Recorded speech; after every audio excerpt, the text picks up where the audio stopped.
Hi there, everyone. Welcome to this UCL Connect event entitled Thriving at Work, Balancing Wellbeing and Success in Your Career. My name is Andy Stirrups, and I work in the Alumni Relations team here at UCL. And I'm very excited to be a part of today's event. And I'm sure, like many of you on the call, can't wait to hear from our speaker, Nathalie Van Haaren, today, who will spend the next hour or so talking about how you can set healthy boundaries in the workplace. Before we dive into Nathalie's talk, for those of you who don't know about the UCL Connect series, this event is part of a series which looks at improving the professional development, skills and expertise of alumni and students across the global UCL community. So whether you're established in your career, moving to a new industry, or you're a current student considering your options post-graduation, the Connect program has something for everyone, and it's a mixture of virtual and in-person events, and we look to run something once a month. And on the slide right now, you can see some of the previous sessions that we've run, including things on how to change your careers and navigating workplace etiquette. If you do want to rewatch any of these sessions, please do follow the URL listed below. Just Google UCL Connect, and that will also come up. Before we begin today's event, I just want to let everyone know that this event is being recorded. We have the chat function, which you can use for discussion throughout the talk, but there will also be an opportunity to ask some questions to Nathalie at the end of the event. So please do try and keep your questions for Nathalie in the Q&A section that you should see below, and then use the chat function for the duration of Nathalie's talk. And with the Q&A, your questions will get upvoted. So we'll try and answer as many questions as possible, but the ones that do get upvoted will be prioritized during the Q&A. Up on screen, this is what you'll expect from today's session. So a few quick intros from Nathalie, and then we'll be diving straight into her workshop. And Nathalie will be sharing actionable tips and tools to empower you to establish a solid foundation for long-term sustainable career success while maintaining your physical and emotional wellness. So I'm delighted to introduce Nathalie today. Nathalie is a former student of UCL, graduated with an MSc in Management in 2014. Nathalie is also a leadership and business coach at NPower and is dedicated to empowering individuals to become successful leaders in their lives and business without sacrificing their well-being. She's coached a diversity of profiles such as corporate and NGO leaders, startups, founders, and PhD candidates. And before all of this, Nathalie worked as a change management consultant at several multinational corporations. So it'll be interesting to hear why Nathalie kind of left the corporate world and moved into this business coaching and leadership role. So Nathalie, over to you. Thank you, Andy. And I'm gonna take one question straight out of the ones that were asked, because somebody said that this was only for students. No, it's not. It's not only for students. It's also for staff. It's also if you're alumni. Topics that we're gonna cover today apply to us all. So hope that helps, Anushka. And also, Andy, I see in there that the chat function is disabled. So if we can enable that would be I'll quickly do that. And then, hi everybody. Just give me 1 second to set it up on my end. Thank you all for being here. And in the meantime, I'm just very curious as I am setting this up. UCL is such an international, diverse community. I am calling in today from Dakar, Senegal, and I'm very curious where you guys are calling in from. So I saw already some names from all over the world, but if you can put in the chat, if the chat's working. It should be working for everyone, hopefully. Then we can test it immediately. Amazing. Yes. We have Athens, Amsterdam, Othello, Dutchy. Hello, Anushka, Lynn, Sharon, Essex, London, Rio. Hola, hola, Marta, Rosella, Brussels, Kent. Amazing. What a crew. I think this is what I miss most about London, and just the amount of international community that we have and built. In the meantime, I have almost set up.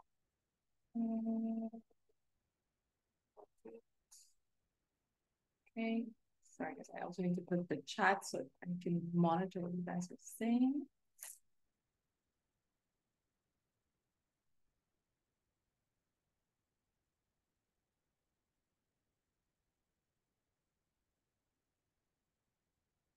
Share the screen. So if it's correct, you should be able to see just the slides. Yeah, we can see it. Yes, beautiful. Thanks, Sarah. Okay, so welcome everybody again. We're officially going to get started on setting boundaries today. And before we even do that, here's the focus and step number one. I'm going to ask all of us to just close the tabs if you have any tabs open, to put your phone away, to let yourself arrive here in the room with us. Imagine that we're just all in one classroom together and to really dive in deep into this topic. I know we have busy lives. Many of you had a whole morning. Maybe you're on your third or fourth cup of coffee. Make sure you do that right now. And I'm actually going to do an exercise at the get-go with you guys all. So we're going to do just a quick checking with ourselves on what's happening in our inner world versus our external world. So if you're familiar with meditation or breath, then this is going to be super easy. If you're not, just know that you can't do anything wrong. So make yourself comfortable in your chair. Sit up straight, make sure your spine is straight. And then you're invited to close your eyes. And if this is one step too far, just make sure you have a soft gaze. And as you're focusing and turning inwards, I want you to feel your body and inhale through your nose. Feel your belly expand, your chest expand. And then let go through your mouth. We're going to do one more together. Inhale through your nose. Fill up your lungs. Feel them getting bigger. And then let go through your mouth. Notice what this is doing in your body. We're going to close with the last one. Inhale through your nose.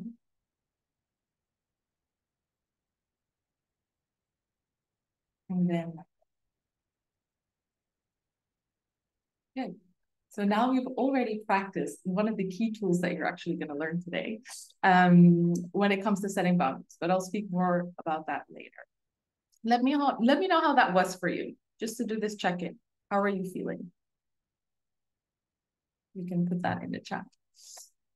Okay, what will you learn by the end of this masterclass? So when it comes to setting boundaries, there's life that we have and there's work life or student life, if you're here as a student. We're gonna know what areas in your life deserve stronger boundaries. And before we even learn how to set them, we need to understand why is it so hard for us to sometimes set boundaries and say no? And then what happens if we consistently do that? I was asked to also zoom in a little bit also about the topic on burnout, because lack of boundaries, as I will share as one of the key pitfalls and patterns, can lead to a burnout, which means complete exhaustion, physical, emotional, and mental well-being. So we're going to cover a little bit of that today as well, just so you know that. And then we're going to talk about next steps. Okay, you've learned how to set a boundary and now uphold it. And then what? What do you do then? How do you take away this knowledge and implement this in your life? So Jean was saying, great. Albertina felt relaxed. Great. I always love to start lessons feeling relaxed and great, just having that little moment of check-in. So before we dive even further, let's come to an agreement of what boundaries are. Because here's what I used to believe about boundaries. I was used to say, I don't like, for example, somebody speaks to me in a way that I feel uncomfortable or perhaps is a bit too aggressive. And I would say, I don't like it when you speak to me that way. Who can recognize that they would set a boundary like that? Or I don't like when you do X, Y, Z. And believe that that's a boundary. I was one of them. And when we do that, actually, we're not setting a boundary. We're not stepping up for ourselves because Boundaries have to do more with the rules and limits we set for ourselves within context or within relationships, and tell us what we are going to do if that situation or person or behavior happens again. So to make it very concrete, instead of just saying, I don't like how you're speaking to me right now, is the next time you speak to me in that way, I will leave this room until you can speak to me in a calmer way. Right? So it's about putting us into the front line of what we are trying to avoid. So let me do a little check-in with all of you in terms of where you're at when it comes to setting boundaries. So just as a quick reflection question, how often do you say yes when actually you mean no? And I want this to be a very intuitive answer. So 1 is never, and 10 is, oh my God, I do this all the time.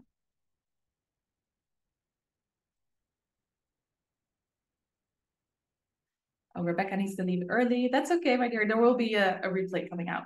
So Lynn says 8. Savannah, very often, unfortunately. Yeah. Okay, next question. 7, 8. So we have a lot of yay sayers when actually we mean no. Yeah, this is so common. Nice one, Sheila. You've already quoted one of my quotes from this presentation. We have somebody on 3. Great. Okay, you guys ready for the next question? How confident, so your level of confidence on a scale from 1 to 10, are you in saying no? Just no. And feel that really in your body, right? Just the act of saying no. An 8, a 5, 8, 7, 8, 6, okay. So these are a little bit less high. So some of you already have the confidence to say no. Okay, 4 or 5. Okay, next question. And the last one for now. How confident are you in holding a boundary on a scale from 1 to 10? So this is, you've actually said no, and then you get pushback from somebody. Then they'll say, oh, but could you please? Oh, but it's very important, or it's urgent, or they just keep on yelling at you, right?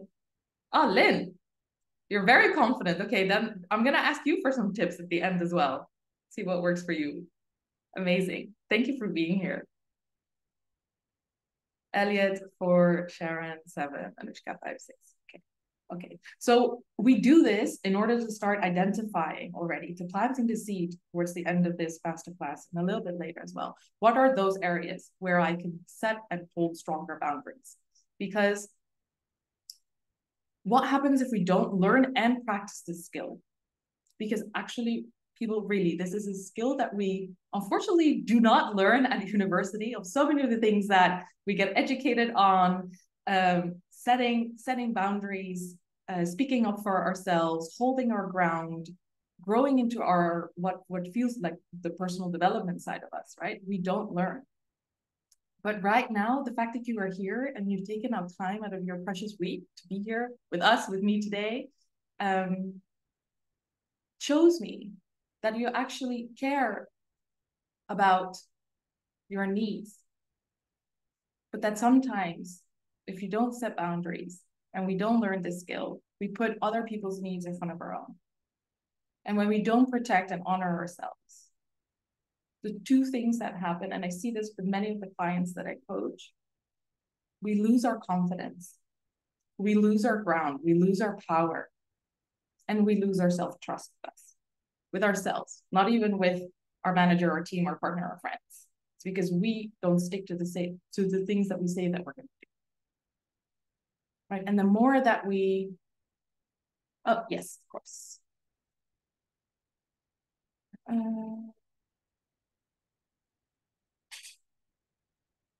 Like this better?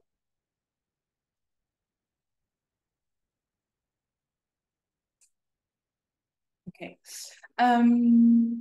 So of course, when we do this repeatedly, our emotional body, our emotional well-being is going to respond, and we're going to end up feeling resentful and exhausted and burned out even at one point, right? And another thing that happens if we don't train this skill is that we quiet our voice, what we find important, what matters to us, our own personal values.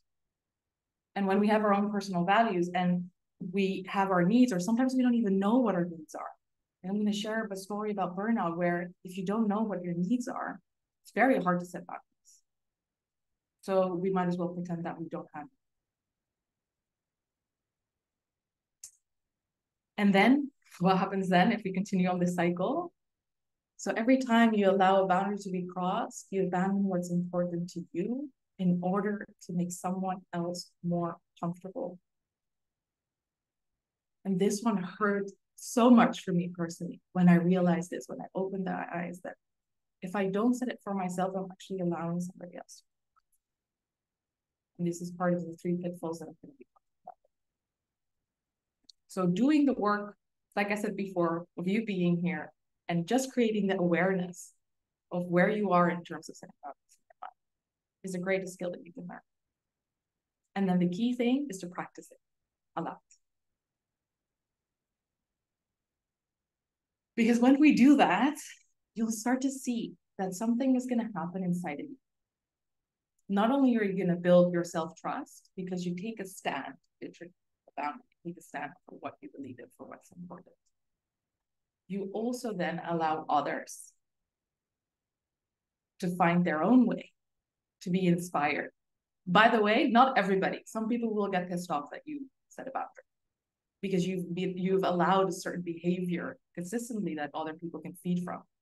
So if you pick up the slack every time at home, then that's the pattern and the benefit that you've given to people. If you're the last person at work every single time and people can just ask you to do X, Y, Z and they'll know that you'll do it, of course there will be some friction the moment that you start setting boundaries. Right? So the more we do it, the more focused and the more productive we can get, and we can actually lower the risk for burnout. We cannot eliminate it completely. Burnout is a little bit more of a layered and holistic approach, but it definitely plays a huge, huge role.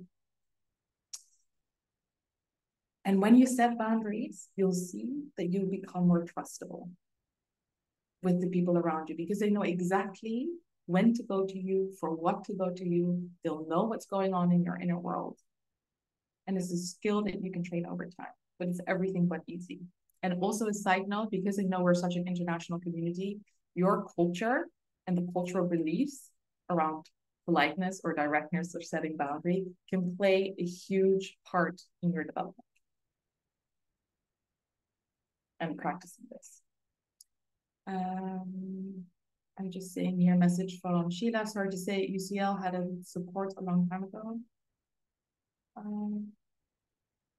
I'm not sure I understand your question, Sheila. Could you please rephrase that?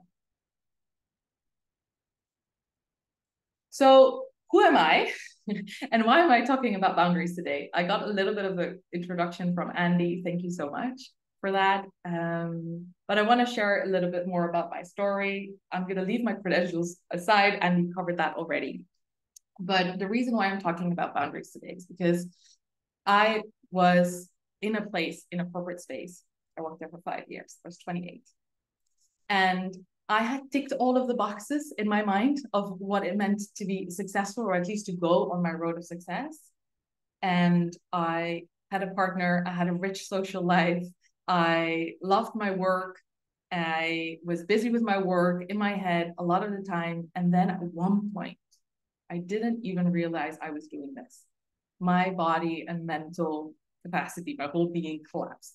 As in, there was so much stress built up inside of my body that at one point I could not function anymore, which means literally I could not be in front of a screen like I'm speaking to you right now.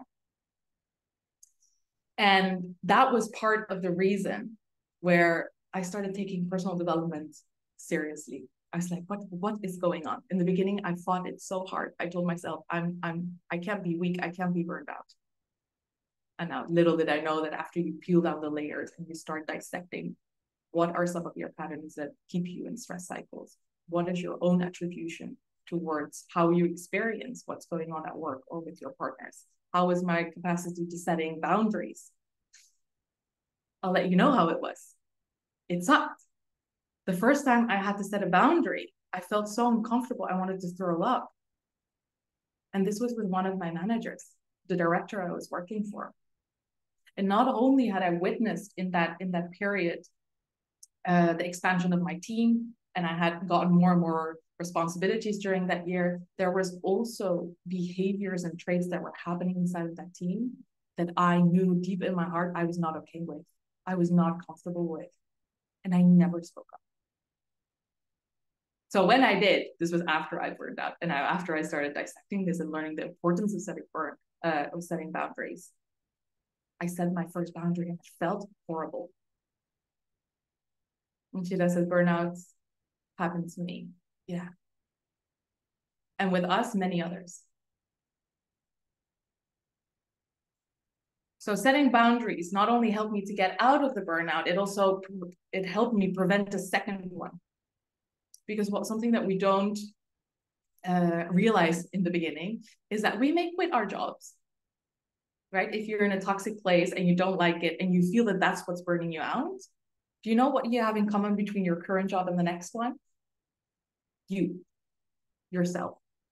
So when I quit my career in corporate and started becoming first a freelance consultant and then eventually a retrained coach, I just became a burned out freelancer and a burned out coach while starting to build my business, right? So we always take our belief systems with us. We always take our patterns with us until we start to change them and become aware of which one we want to change.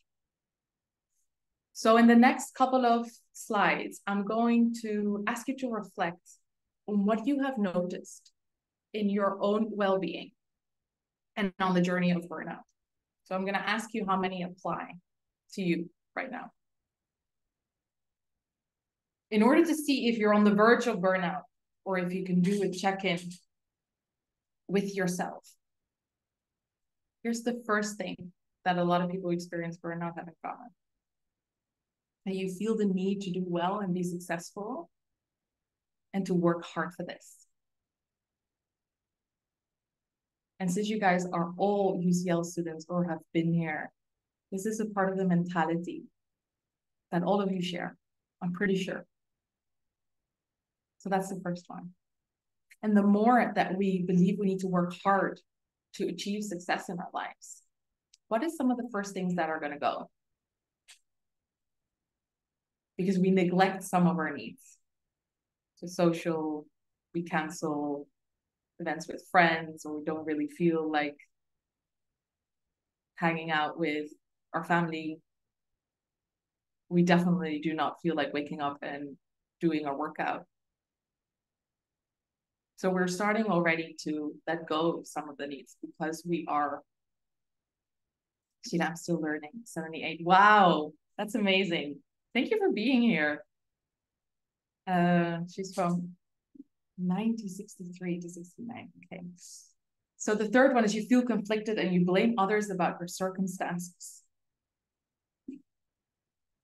Right. So you're noticing that there's stress happening, that there's things happening, but rather than going inside of you and looking at your own behaviors, we blame. It's because there's too much work pressure right now. It's because there is a deadline coming. It's because I don't know, didn't have coffee this morning.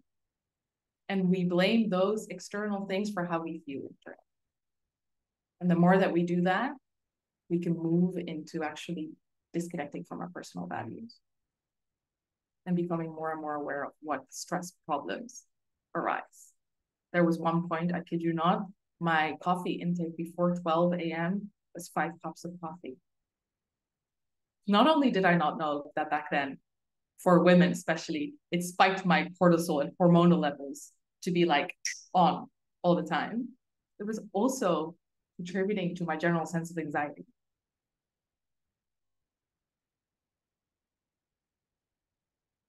So let me know from the first slides, how many do you recognize? The second one. As you continue, so Anushka, 3, definitely 1 to 3. Okay, yeah. So as you continue on this path, what becomes then a normal thing to do is that you withdraw even more from life events. and your friends and family. And not only that, they start telling you that you've become snappier, that you're not as patient and loving. And then with all of that happening, then at one point you start feeling like you're not the same kind of person. You're not the same energetic, loving, patient self, calm self that you can be. Right? And in the time and space that we have right now in today's society, we don't even have space to feel our emotions, so we numb them. So we do that by going into the pub at the end of the day, by scrolling on our phones, by resilience is key. Yeah, you're right. And also our emotional capacity to feel whatever we are feeling. So when we numb this, and the more numbing that we do, of course, we're going to start feeling more lost. And not only that, we're starting to activate a negative thought spiral. So much so that sometimes you can't even sleep at night. Or you wake up in the middle of the night. So you see Emma say, yes, I recognize it. I also go to 7. Yes, and sleep, especially for women, is such an important ritual practice and part of our lives that we need.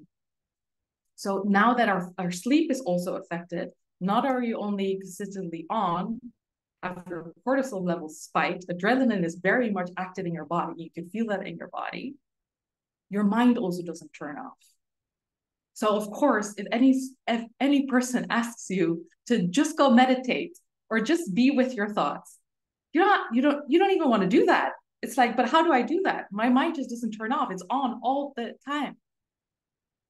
I remember the first time somebody asked me to do a mindfulness course. I thought that was ridiculous. It was so unproductive. So as we go into steps 9 and 10, our body starts giving us signs: exhaustion, heart racing, digestion problems. For women, it messes up your cycles. And you can start feeling lost and depressed. And the last one is complete mental and physical collapse from burnout. It's an overstimulation for the longest period of time of your nervous system. So I recognize all of them.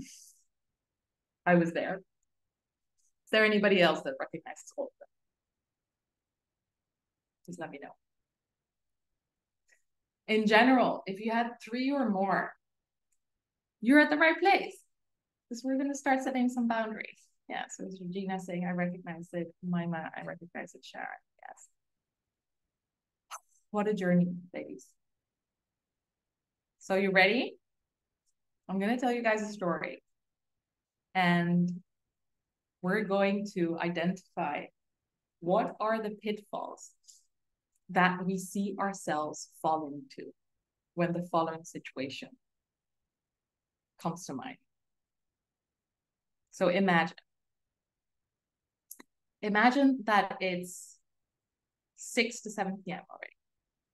And you have consistently been putting in extra hours to meet deadlines. And you're already handling additional tasks, which were not originally part of your role, but your coworker is sick. So of course you're going to help out. And recently it has even increased more because there's also somebody who just left the team. And not only that, it's 6 to 7 p.m. and you also realize that your partner's birthday is coming up this weekend. And by the way, you snapped at it this morning. And your mom has left you 3 missed phone calls and a long voice note. And on top of this, you also see a text message from your best friend who happened to broke up with her partner and is asking you to come over. So you're just about to finish work and to finish your slides.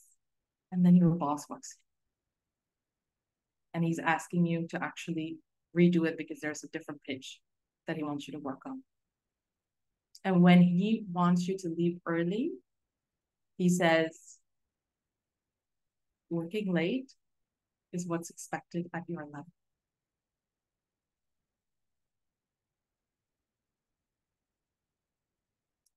Now see yourself in this situation. And what burnout pitfall do you see yourself fall into?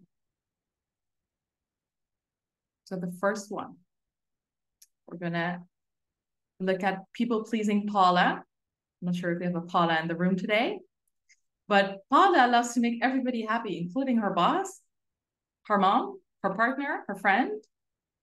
And so she will skip the yoga session she had planned for that evening.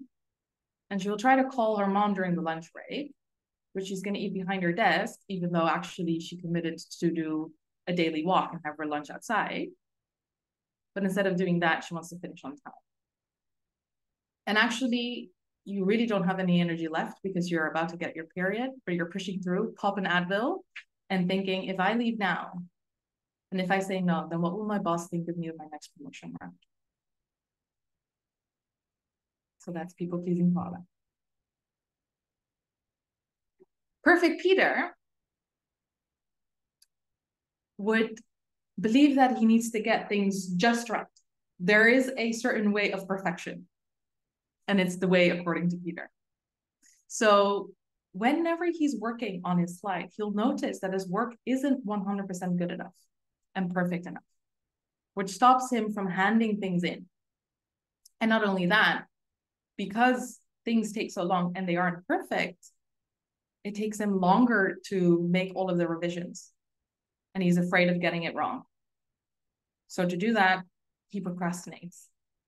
He needs something else to focus on with his mind. And distract with social media. And then he gets reiterated how often it looks like other people have it together and they're doing well at work and in their careers and in their lives, and they have the most amazing vacations. And he thinks that he himself is not good enough. And he starts projecting all of his expectations on himself.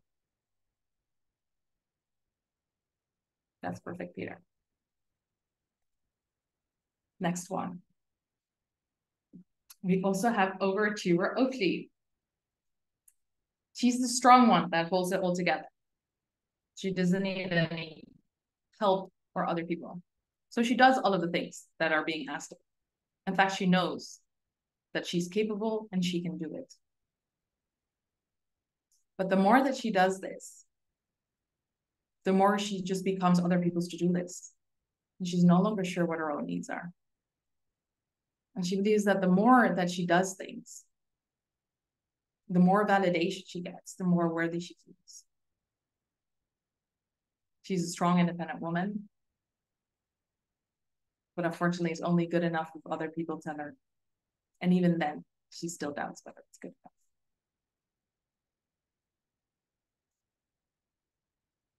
Which one of these?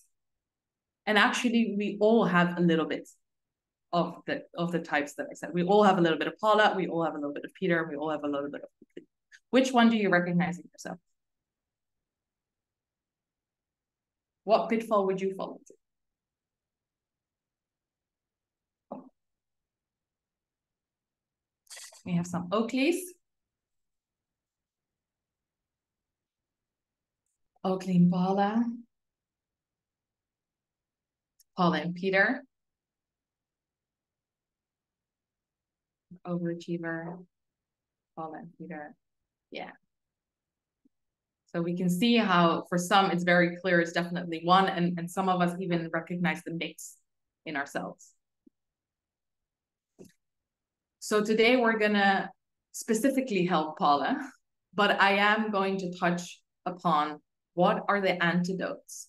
How do you break free from these pitfalls? Because I don't want to leave you guys hanging, but we also don't have enough space in today's training to cover all of them, right? But for the first one that we will cover today, for Paula, it means that she needs to be clear on setting boundaries, on identifying her needs, on building up the vocabulary and the practice of setting strong boundaries, of holding them and holding herself through the discomfort. It's literally a training of a new habit, what she needs to do to break free from people pleasing. For perfect Peter, the antidote to perfectionism and avoiding burnout is compassion.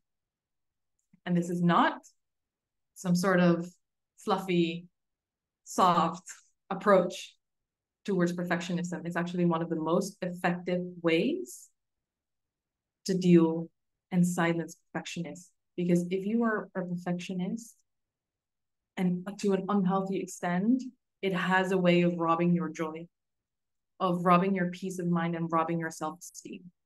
Because you are striving for something impossible, which is perfection, because it doesn't exist.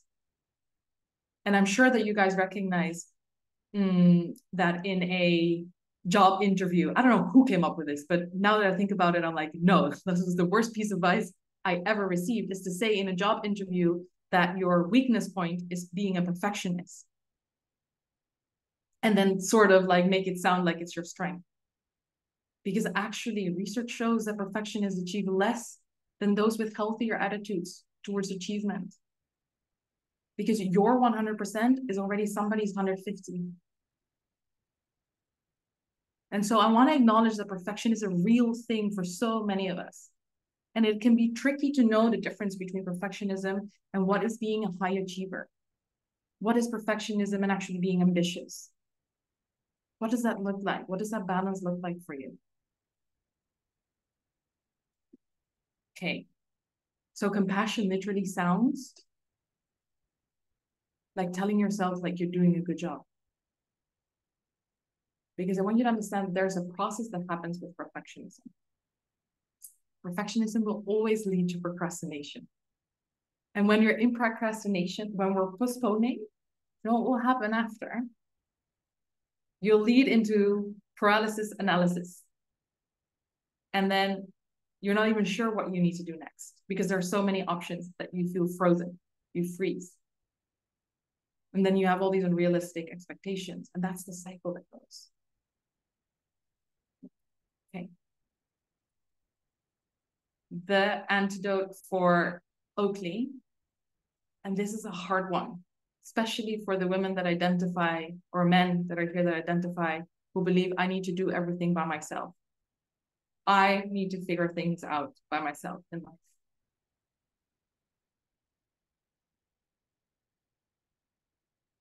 So being able to identify first, what are your needs and what's the moment that you need to ask for a friend to help you with your move, or a manager to give you an extra 1 or 2 weeks, or your partner to take out the trash or bring the kids to school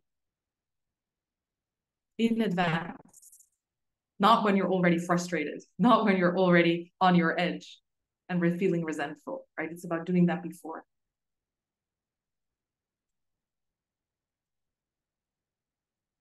Okay, so before we dive deeper into boundaries, we need to have a conversation around what are even types of boundaries that we can have. And this, for me, was not so obvious. Because we can speak about physical and sexual boundaries, like literally people that are in our space, close to our physical bodies. And in our work, it may be a manager or somebody that puts an arm around you or a hand around you, and you're actually not comfortable with that, but you don't speak up. Might be in your personal, more intimate relationships that only after something happens you realize this was not something that I felt comfortable with. But it may also be physical in terms of sharing your personal space, your office, your bedroom, your apartment. And in the emotional, mental boundaries, I want you to think about, how do you feel sharing your personal thoughts, your opinions, your beliefs? How comfortable do you feel doing that with other people? And other people with you? Or do you have, for example, a friend or maybe even a colleague that just brain dumps everything that she has or he has on you, and you actually don't even feel like you have the capacity to listen to that? Then you have material boundaries, so possession and intellectual boundaries also come very close with that. So have you had a situation at work where you worked on a project and you weren't credited for your work? Did you speak up for yourself? Did you set a boundary? And then we have the more obvious ones, right? Like time, the amount of time and hours we spend at work. And in general, just how much of the workload that we get, and then balancing that with our personal lives. So I want you to take a moment, 30 seconds, to think about what is the boundary that you want to set in your life right now. And we're going to do two. So you can pick one, let's say at work, and one in a personal setting, but pick two. And I want you to write these out. You can do that in your journal, or you can share it in the chat if you feel comfortable. Just so that we can all learn how and where in our lives we can set better boundaries. So think about the boundary that you want to set is with whom or in which situation.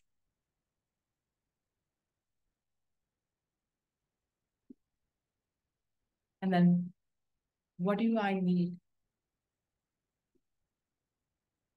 Do you need space? Do you need time? Do you need support, love, care, compassion?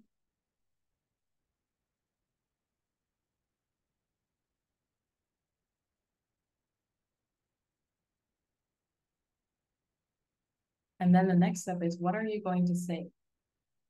And I'm going to help you with this in a second. If you're not sure how to fill this in, you can leave it blank. But I do want you to think about, when are you going to do this?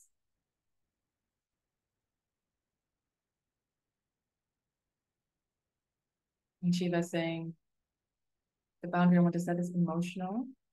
Beautiful. What she needs is love. Every day.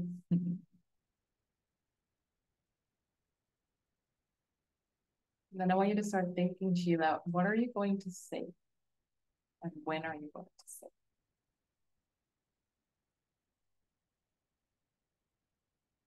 And if you finish with your first one, just let me know in the chat. Done? Now we're going to move to the second one.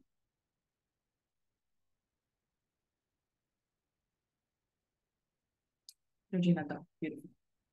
We're going to move to the second one. And if we have time, and if you want, I can coach you in the last 15 minutes of today to practice this. I just made that up, Andy, so I hope I'm not ruining our time schedule, but I think that would be very helpful to other people here. Okay, so we're done with the first one, the second one. So if you've chosen a personal one, then maybe you want to think about a professional boundary that you want to set.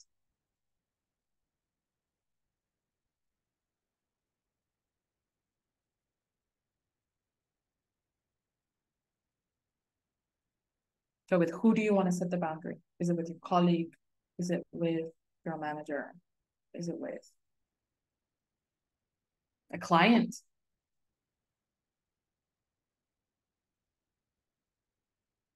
And then what do you need? Get clear on what you need. Beautiful, Anushka. I need space and time to reflect on my workload and support to develop a strategy to manage it so that I can deliver consistent as best as I can without the prejudice to my well-being. Yes, beautifully framed, Anushka. Now here's what we're going to be practicing next. Remember how I said at the beginning of this webinar, the boundaries that we set also reflect what we are going to do if our boundary is not honored. That's what I want us to practice as well. So if you're done with your second boundary, just write done so I know where we are. And then we're going to move and dissect. Lynn, done. Perfect. Let's get going then.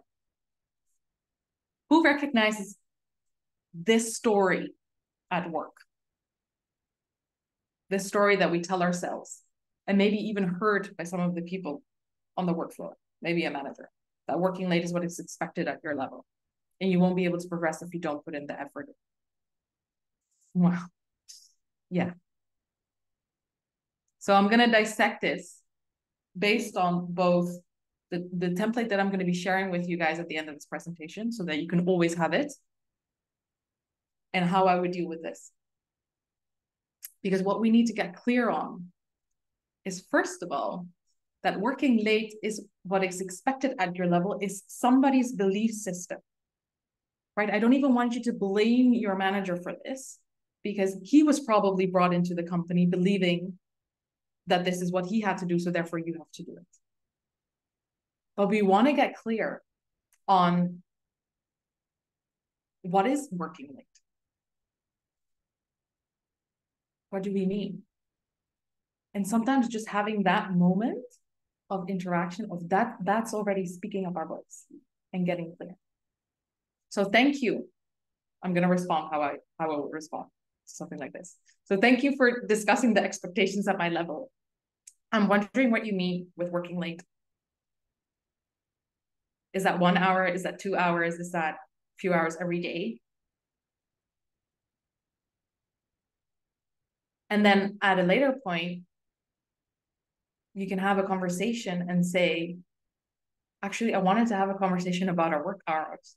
And I understand the importance of meeting a deadline and delivering quality work. And I'm fully dedicated to that.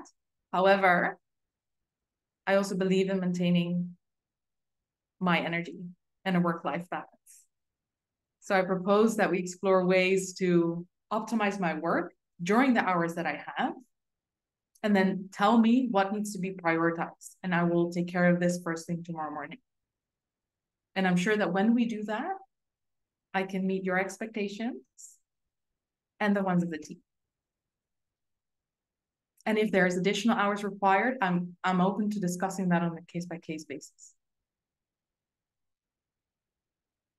Now, I know this sounds so easy, but can you imagine telling this to your boss? When you hear me speak out these words, what is happening in your bodies? They will usually let us know first. Does this feel like, I got this, I can do that? I'm going to go on Monday and I'm going to tell my boss this is exactly how I want to work going forward.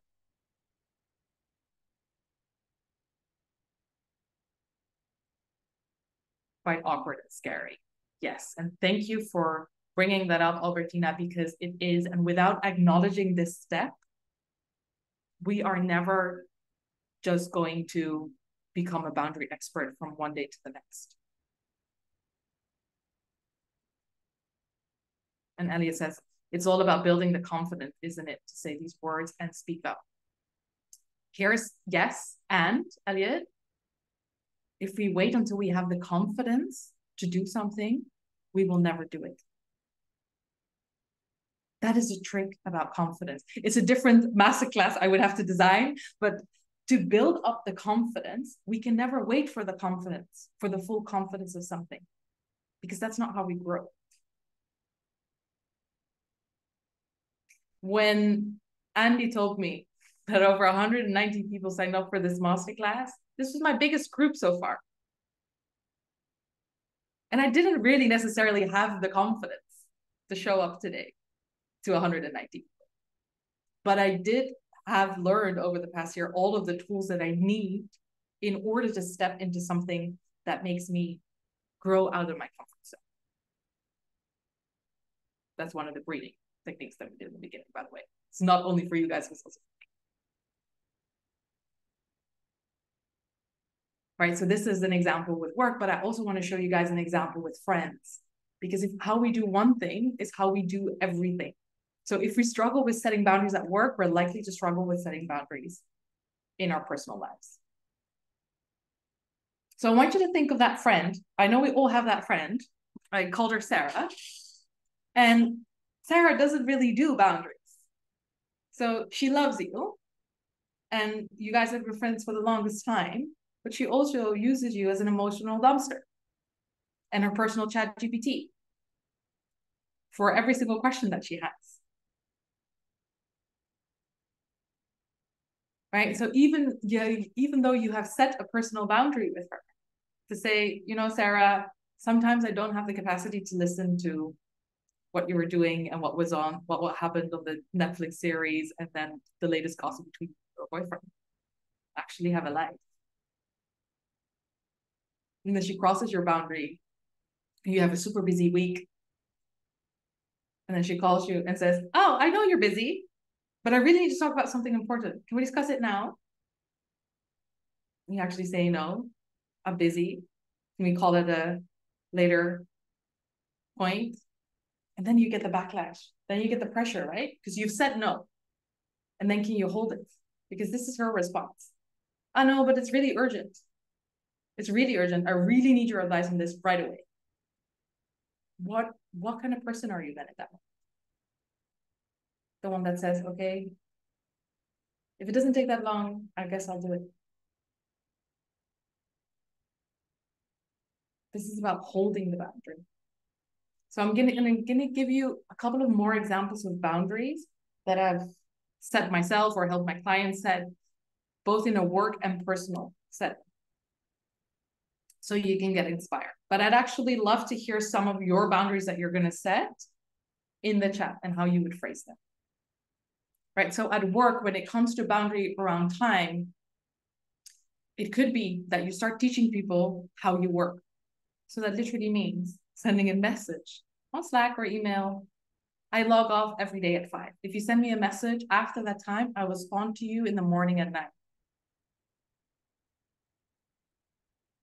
Or I'm focusing on an important task right now, and I'd love to catch up. This is the colleague, you know, that interrupts you just because she wants to chat or he wants to chat. And you push that to, shall we meet for lunch? And notice somebody say capacity. Yes, thank you for thinking of me. I'm at capacity. Is there anyone else that could support you? The moment that somebody asks you, oh, I need an extra person to help out.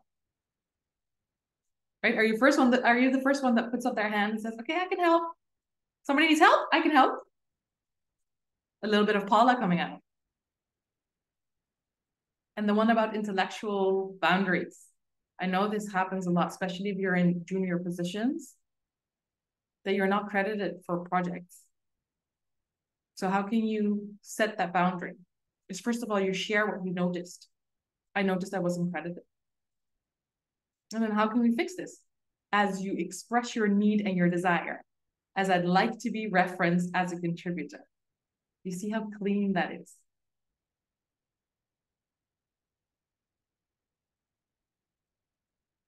And the most beautiful, beautiful boundary that you can set, which is the shortest one that I can teach you today, is that no is a full sentence. No is a boundary.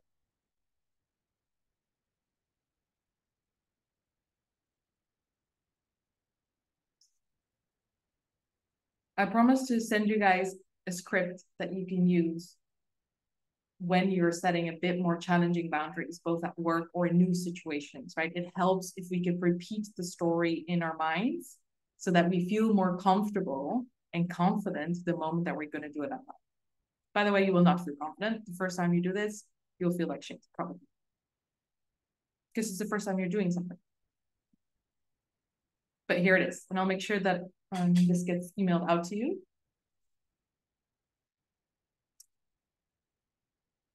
But basically, it shares your intention that you're going to make some changes. So this is for a situation where you have had boundaries crossed for a consecutive period of time. So you're making some changes so that, and then you insert your boundary.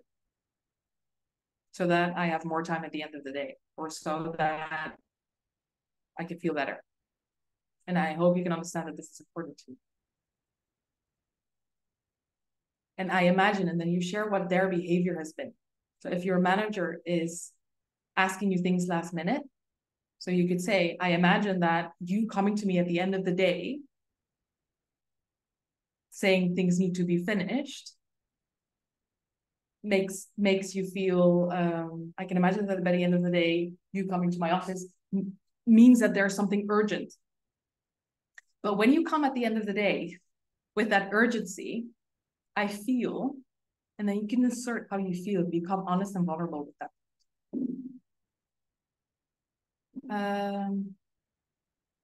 Okay. Just so I'm getting a quick message in between. I'm going to finish the script, but we're running a little bit out of time. So what I would like for you guys to do is, as I'm describing this, is to share one of the two boundaries that you want to practice and put them in the chat so I can cover them live. So if we continue, then you've shared how you felt. And we acknowledge that most people don't want to hurt us. Most people are not being people. So by saying that, I understand that maybe you weren't aware of this. Most people are not aware.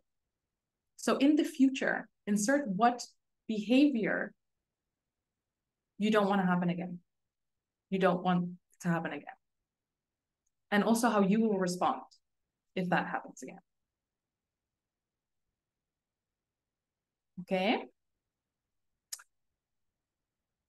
So I'm going to skip the slide. I think you guys are going to get this. So these are extra steps that you can take moving forward on the themes of boundaries and burnout. But I want you guys to reflect on this question. If I didn't care about making anyone else happy, except for me, today, what would I do? I'll get back to it in a second. Sheila said, I will acknowledge how I feel.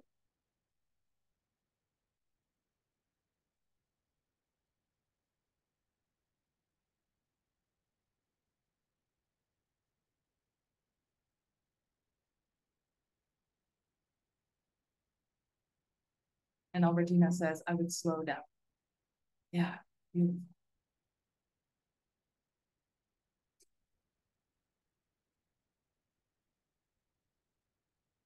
So if you want me to have a look at the boundary that you want to set, put it in the chat. If not, we're going to go to the Q&A. And Andy's going to come back in to facilitate that. Thank you, Nathalie, for that insightful discussion. Looking at how busy the chat is as well, I feel that there's a lot that resonates with our attendees today. And there's a lot that you've shared that I know that I certainly can take away as well. I'm conscious of the time, so we'll rattle through the Q&A. We've got a few questions. And I think the first one I'd like to start off with, Nathalie, is do you have any advice for setting boundaries for someone who is in a more senior position than you? Obviously, when these boundaries are being set, there is a kind of a bit of a power dynamic between manager and the person that is being managed. So do you have any advice on when someone is a bit more senior than you? Yeah, I think that is such a good question. And the first growth step, this is unconventional advice, but the first growth step is to stop putting yourself below another person. So the fact that somebody is your manager or a director does not mean that they get to make use of your needs or go over your own needs and your own boundaries. Just that first step of noticing what the fact that it's my boss, how does that make me feel and how can I deal with that first? That's your first step. And then when you actually want to start setting the boundaries, first of all, you will probably mess it up sometimes and you will feel very uncomfortable. But when you both acknowledge what the person wants, what your director wants, like I said in the example, like can you identify the behavior, what they're doing, and acknowledge they're probably not aware of how they are crossing your own personal boundary. Then you always acknowledge the other person first, and then you share what you need. Because it's often our own projected fear. And sometimes you also have toxic managers, but that's a different conversation. And if you have a very specific example, I don't know who asked this question, but just feel free to share what boundary you'd like to set. Thank you, Nathalie. Another quick question. How do you engage in conversation with others to ascertain cultural expectations around boundaries, but also to enforce them? This is a global call. There'll be nuances between, say, I don't know, working in Europe compared to working in the US. How would you go about ascertaining those cultural expectations? Yeah. So And this is specifically related to work, setting a boundary at work? It doesn't say in the chat, but it's from Anushka. I don't know whether Anushka wants to put in the chat, but I imagine, yeah, potentially around work, Yeah. for example. So the first thing to acknowledge and to recognize is that most cultures, they have their own belief systems and their own way of interpreting language. For example, if I generalize, right? Dutch people are known to be very direct and straightforward. The Latina culture is very open and warm, but they'll never really say things to your face. The British culture is very polite, very eloquent, very, I'm like I said, I'm generalizing here. But so taking that into account, there's a very good book written on that and the communication styles of different countries. Taking that into account will help a lot. But one language that is universal is the language of emotions and the language of vulnerability. When you are able to share from a regulated state how you feel, so not in your anger and be angry and then set your boundary, but to share that you felt angry or share that you feel pressure, that is something that people can relate to emotions. Perfect. Thanks, Nathalie. And I'm just going to take one final question from Elliot. Just reflecting on a recent situation at my work, how would you go about managing setting boundaries around situations when you can't say no due to staffing capacity issues? Feels like you can't say no as staffing shouldn't be your concern, but at the same time, you can't say no because there's no one else to do the work. How would you go about in that scenario? Yeah. So let's first remove the first assumption that we're making is that I can't say no. You can. You can literally say the words no. But the stories that are around saying that no are, some of them will be facts, but some of them will be your interpretations of what's happening. Because if you don't do the work, maybe it means that somebody else needs to pick up the slack. Maybe it means that some things don't get done. Is that a problem? Who asked that question, who are you making more comfortable but yourself by doing this, by not saying no? Somebody else is being more comfortable and it's not you. So there's a balance and a nuance, but the first step is removing it and stop telling yourself, I can't say no, you can. The moment you say, I can't, you give your power away to something else, to a circumstance. Brilliant. Thanks, Nathalie. And that's a perfect place to leave your discussion. I'm feeling full of confidence in terms of setting those boundaries going forward. And I hope everyone else on the chat and who's attending today is also feeling that way as well. Nathalie, I don't know whether you want to say a bit more on the slide that you just put up here. Yeah, Anushka, I'll get back to the book. Please connect with me on LinkedIn, and I'll get you it. And Elliot says definitely not me making others more comfortable. Yes, there you go, Elliot. What I've decided to do, because I always have a warm heart towards the UCL community, and you guys who are based all over the world. If you're looking for more support on setting these boundaries, I'm opening slots for people that either want to practice setting boundaries or actually can notice that they were having a little bit too many boxes on the burnout scale. This is what I help women with primarily. Sorry, guys, I don't have anything against guys, but my practice is around women. But if you have any questions pertaining to this masterclass, then feel free to shoot me a message and connect with me. Yeah, thank you for being here today. And I would love to know, maybe before we close off, what's one insight or something that you leave with? What did you learn? What do you take away? And if you can put that in the chat, that would be amazing.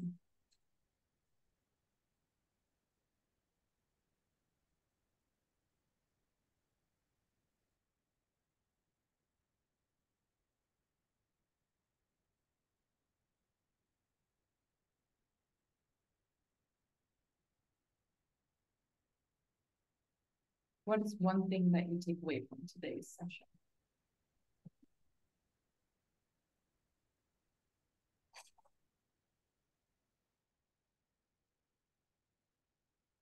clearer definition of what a boundary is. Lynn. Thank you, Nathalie. It's good to be reminded that it's okay to put yourself first. Yes, absolutely. You deserve to be put first. Emma, I'm responsible for valuing my comfort and happiness. Albertina, applying boundaries may not feel good the first time, but it's so worth it. Yes, absolutely. Setting boundaries helps your own self-respect. Rosella, hi Rosella, thank you very much, Dee, for reflection in the need for boundaries. Yeah.